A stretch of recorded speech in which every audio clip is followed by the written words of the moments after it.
Americans for Fair Taxation presents the Weekly Chairman's Report, written by Steve Hayes, president of Americans for Fair Taxation, and recorded by Bob Paxton, a volunteer with the Florida FAIRtax Educational Association. And now, this week's Chairman's Report.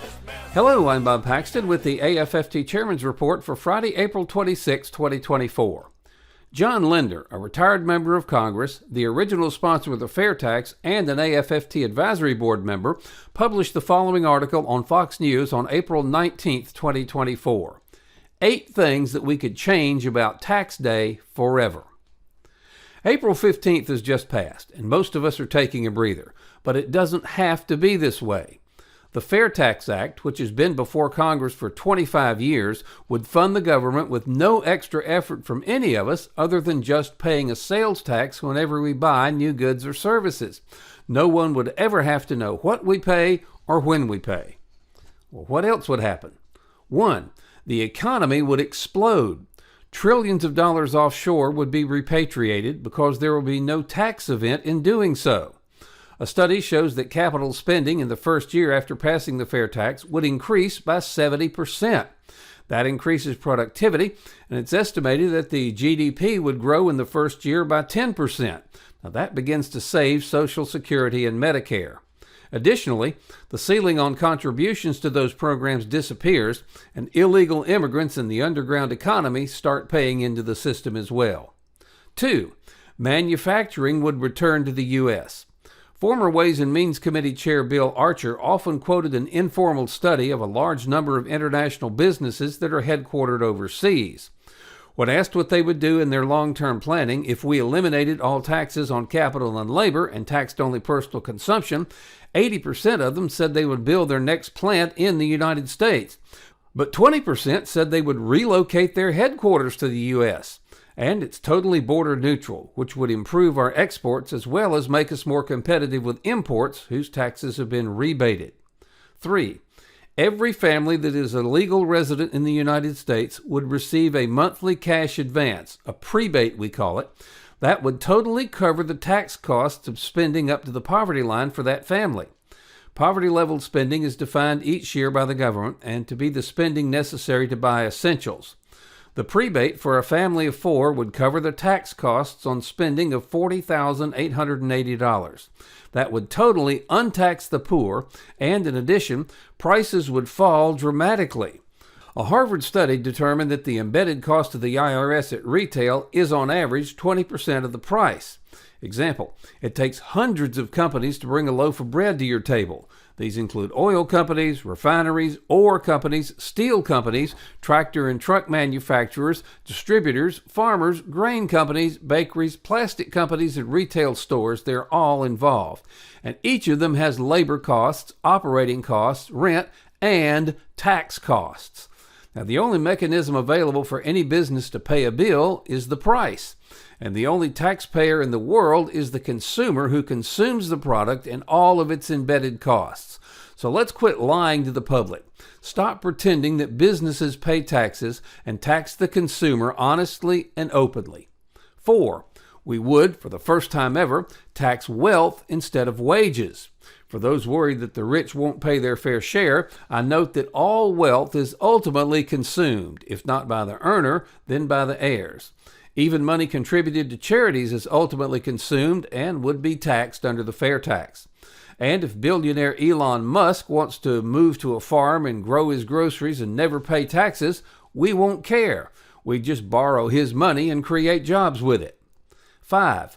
Businesses would make business decisions based on what is best for their shareholders, employees, and customers, not what is best for their tax situation. 6. We would tax the underground economy, which 15 years ago was estimated at $3 trillion a year. Illegal immigrants would also pay their fair share of federal taxes. 7. We would save Americans nearly $1 trillion spent each year on IRS paperwork. And 8. Churches would be able to conduct themselves as they see fit without IRS agents listening to their sermons.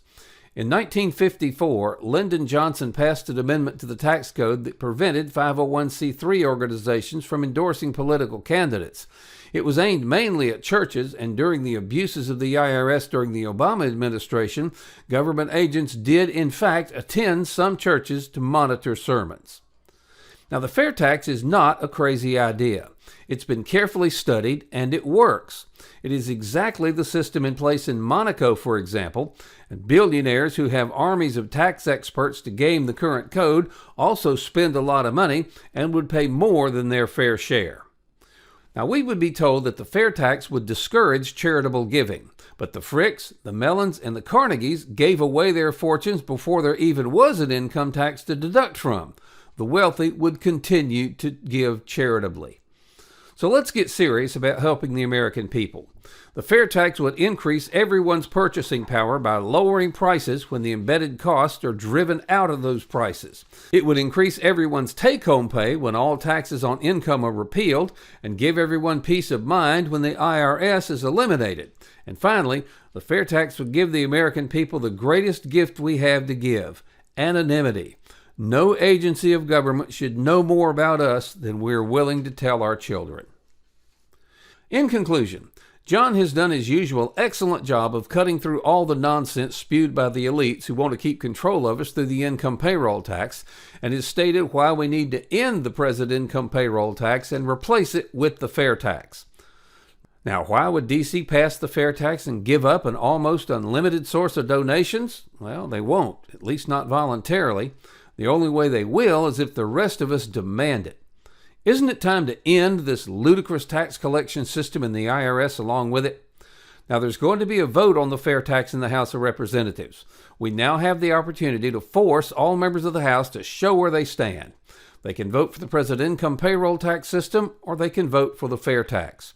They can support the corrupt income tax in the IRS, or they can vote to eliminate it. It can't be any simpler than that. They can hide the true cost of their government, or they can pass the fair tax and show everyone the true cost of government on every retail receipt. And finally, they can support the largest transfer of power from the government to the people, the fair tax, or they can vote against it.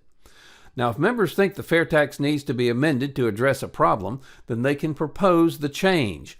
Don't let them get away with rejecting the entire bill because it has a perceived flaw that can be addressed, and if it's a real flaw, that can be corrected in the final bill.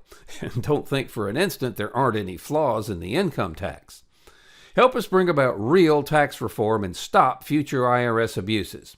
By contributing or investing $10.40 a month, you help provide a financial base to Americans for fair taxation.